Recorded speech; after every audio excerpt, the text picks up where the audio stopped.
আপনি এখানে কেন? আপনাদেরকে দেখতে এসেছি, কেমন আছেন আপনারা?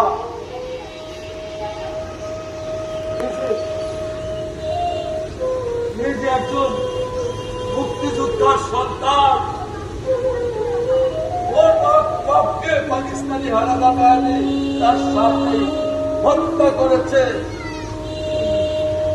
ওকে সারা রাত তার উপর পাশবিক অত্যাচার করে রক্তাক্ত করে তাকে মেরে ফেলেছে।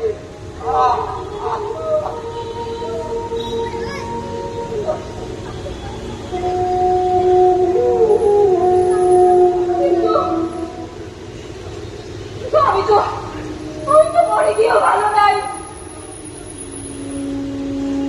কারণ আমি এখনো সেই সব স্মৃতি ভুলতে পারি না।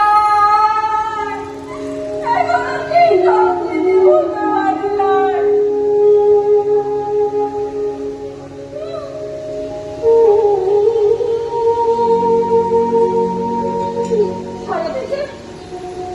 সারা দেশে যখনই কোনো ধর্ষণের খবর শুনি,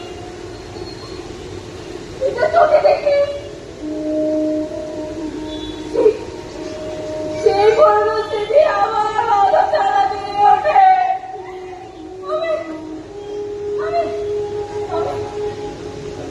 আমি এখনো শুনি সেই সময়ে হাজার হাজার নারীর আর্তনাদ।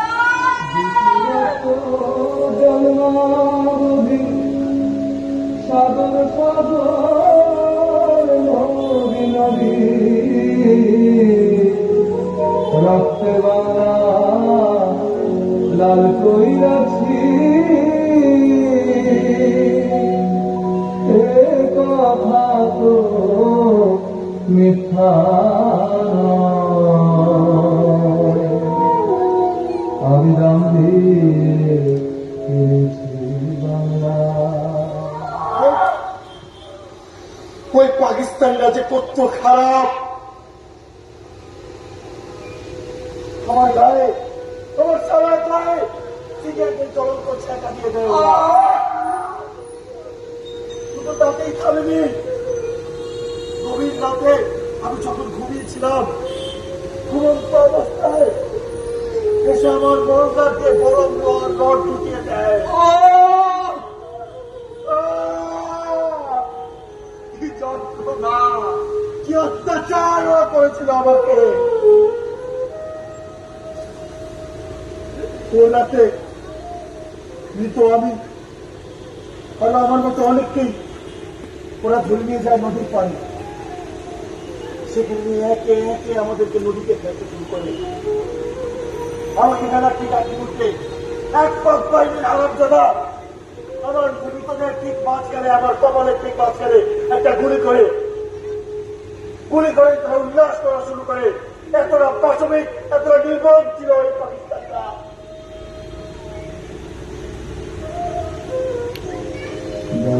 আছে মায়ের বোনের সন্ধানে, বলতে কি কেউ পারো তোরা, সে দাম কারো রে। দামে আছে বুদ্ধিজীবী, নামে দামে কত, এ দামে কি ঘোরাবে ভাই আর বুকে সেই ক্ষত।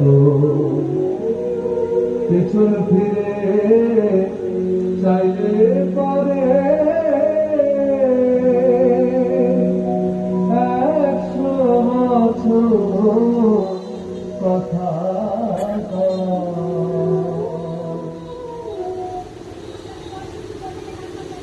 আপনাদের বয়স স্টেশনের মূল ফেলে কান পাত্র এখনো শোনা যায়। সেসব মানুষের আত্মনাদ আর গঙ্গানি আর মানুষের বিলাপ, নারীদের করুণ আত্মনাদ আর বিলাপ।